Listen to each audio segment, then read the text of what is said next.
तर राष्ट्रवादी, शिवसेना आणि भाजपची पहिली यादी जाहीर झालेली आहे आणि त्यामुळे नेमक्या कुणाकुणामध्ये ही लढत रंगणार आहे त्यावर एक नजर टाकूया।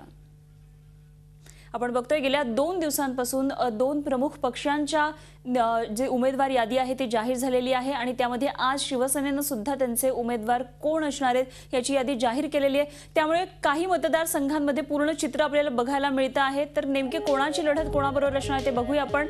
कल्याण लोकसभा मतदारसंघामध्ये आनंद परांजपे राष्ट्रवादीचे उमेदवार आहेत, तर त्यांच्या विरोधात आहेत डॉक्टर श्रीकांत शिंदे शिवसेनेचे नवीन उमेदवार आहेत। हे यांच्यामध्ये ही लढत रंगणार आहे। या बिग फाईट्स असतील। ठाणे लोकसभा मतदारसंघामध्ये राजन विचारे शिवसेनेचे लोकसभेचे उमेदवार आहेत, तर राष्ट्रवादीचे संजीव नाईक आहेत।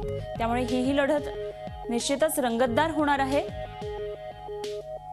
उत्तर पूर्व मुंबई मधली ही तिरंगी लढत आपण बघतो। संजय दिना पाटील राष्ट्रवादीकडून, किरीट सोमय्या भाजपकडून आणि आपच्या मेधा पाटकर यांच्यामध्ये लढत असणार आहे। तर नाशिक मधली आपण लढत बघूया कशी होऊ शकते। आपचे विजय पांढरे, राष्ट्रवादीकडून छगन भुजबळ आणि संभाव्य उमेदवार असू शकतात शिवसेनेचे हेमंत गोडसे। तर शिरूर लोकसभा मतदारसंघात शिवाजीराव आढळराव पाटील शिवसेनेचे उमेदवार आहेत, तर देवदत्त निकम राष्ट्रवादीचे उमेदवार आहेत। तर अहमदनगर लोकसभा मतदारसंघात काय चित्र असू शकतं। दिलीप गांधी भाजपकडून आहेत, तर राष्ट्रवादीचे त्यांच्या विरोधात उमेदवार आहेत राजीव राजळे।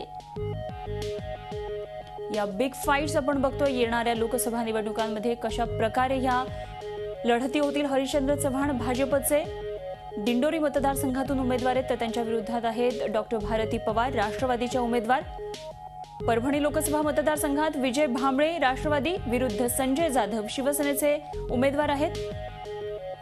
पुढची बिग फाईट असेल जळगावची। एटी पाटील विरोधात सतीश पाटील राष्ट्रवादीचे आहेत सतीश पाटील, तर भाजपचे एटी पाटील।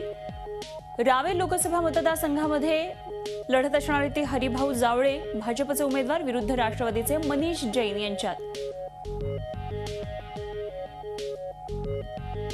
तर अमरावती लोकसभा मतदारसंघामध्ये नवनीत कौर राष्ट्रवादीच्या त्यांच्या विरोधात असेल आनंदराव अडसूळ शिवसेनेचे उमेदवार।